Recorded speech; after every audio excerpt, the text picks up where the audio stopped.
नए साल के पहले दिन 4 सुंदर परियां, जो 4 ऋतुओं वसंत, ग्रीष्म, शरद और शीत का प्रतिनिधित्व करती थीं, स्वर्ग के बाग में एकत्र हुईं। सभी बहनें एक दूसरे से मिलकर बहुत प्रसन्न और उत्साहित थीं। वे हंसी मजाक और बातचीत में मग्न थीं। तभी बातचीत के बीच से गुजरते हुए एक छोटा देवदूत आश्चर्य से पूछ बैठा, आप सभी से मिलकर बहुत खुशी हो रही है। हे परियों, आप सब सुंदर और स्नेही है, लेकिन मुझे जानना है कि आप में से कौन सबसे अधिक प्रिय है। शीत ऋतु ने वसंत ऋतु का हाथ पकड़कर कहा, यहाँ सबसे भाग्यशाली वसंत है। जब वसंत आता है तो पेड़ पौधे हरे भरे हो जाते हैं और हर कोई वसंत को प्यार करता है। इसीलिए तो हर कोई वसंत की प्रतीक्षा करता है।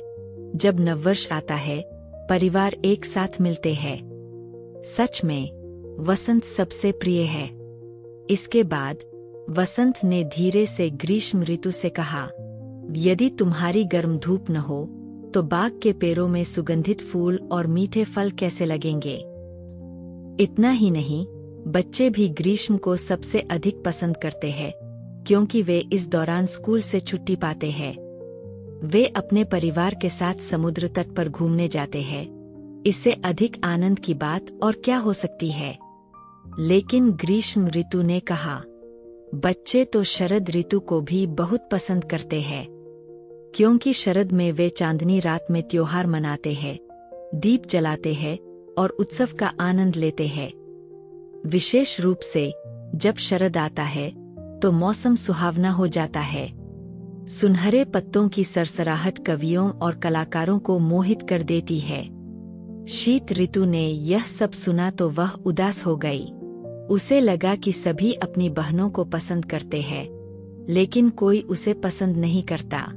तभी शरद ऋतु ने उसके कंधे पर हाथ रखा और धीरे से फुसफुसाई, ओह, क्या तुम सोचती हो कि कोई तुम्हें प्यार नहीं करता? तुम्हारे कारण ही तो घरों में अलाव जलते हैं, लोग गर्म कंबलों में सुकून से सोते हैं। फिर भला कोई तुम्हें कैसे पसंद नहीं कर सकता? सभी ने शीत ऋतु को सांत्वना दी, लेकिन वह अभी भी थोड़ी उदास थी। चारों परियां इतनी बातों में मग्न थीं कि उन्हें पता ही नहीं चला कि पृथ्वी की देवी कब उनके पास आ गईं। मेरे बच्चों, तुम सबकी अपनी अपनी विशेषताएं हैं। वसंत हरियाली लाता है, ग्रीष्म मीठे फल और सुगंधित फूल देता है, शरद नीला आसमान और बच्चों को स्कूल की याद दिलाता है, और शीत ऋतु कोई तुम्हें कैसे नापसंद कर सकता है। तुम जीवन के बीजों को संजोए रखती हो ताकि वसंत आने पर वे फिर से अंकुरित हों। तुम्हारे कारण ही तो बच्चों को सांता क्लॉज से उपहार मिलते हैं। ऐ ना, तुम सभी अनमोल हो और सबको प्यार किया जाता है। इसके बाद चारों परियां खुशी खुशी रहने लगीं। अब कोई भी खुद को अपनी बहनों से कमतर नहीं समझती थी। वे अपने अपने गुणों से दुनिया को और सुंदर बनाने में जुट गईं।